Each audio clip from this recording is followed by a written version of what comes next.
नमस्कार, आप देख रहे हैं नेशनल भारत लाइव और इस वक्त हम खड़े हैं सोनपुर विधानसभा क्षेत्र में और यहाँ से प्लूरल्स की उम्मीदवार हैं आशा कुमारी जी। इनसे हम बात करते हैं और जानते हैं इनके रणनीति के बारे में।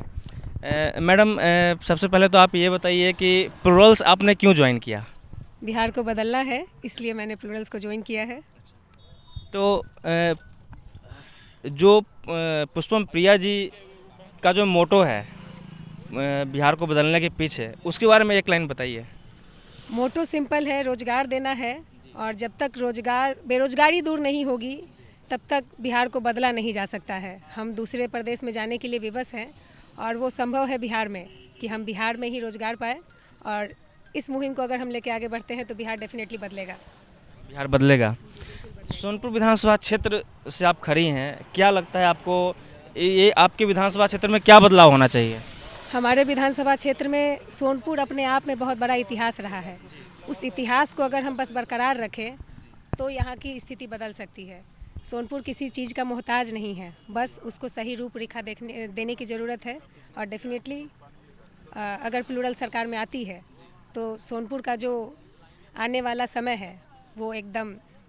लेकिन बाकी पार्टियों के जनसभा में आप देखते होइएगा एक जनसैलाब उमड़ पड़ता है ना, मतलब उनका दावा है कि जनसैलाब उमड़ पड़ता है।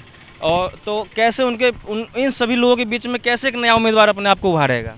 बिल्कुल, हम अपना काम करने में विश्वास रखते हैं, दिखावे में विश्वास नहीं रखते हैं और प्लूरल्स वो लगातार कर रही है और आप इसको देख भी रहे हैं कि युवाओं का खासा आकर्षण है प्लूरल्स के तरफ।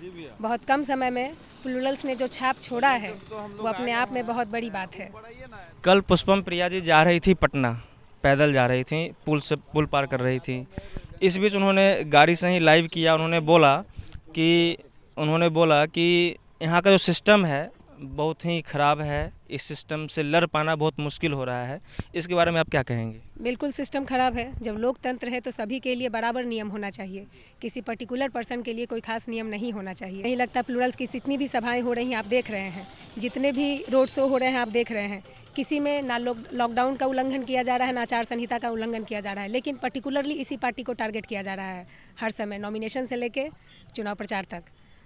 तो डेफिनेटली दिक्कत है, लेकिन जहाँ संघर्ष होता है वहीं जीत होती है।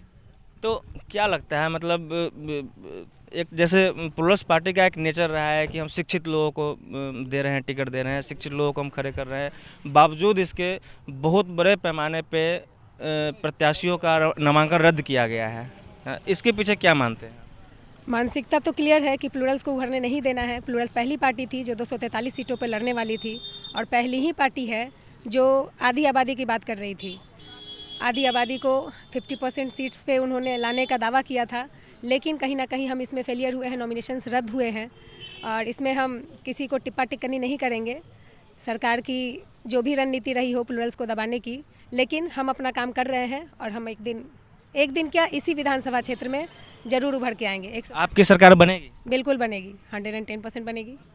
चलिए, 110% बनेंगी इनका कहना है। और जिस तरीके से पुष्पम प्रिया जी अपने एक मोटो को लेकर के चल रही हैं, इनके प्रत्याशियों का भी मोटो आप देख सकते हैं, उनसे कहीं ना कहीं मैच खाता हुआ है। बने रहिए हमारे साथ, देखते रहिए national Bharat live. National Bharat live, सच दिखाते हैं डंके की चोट पर।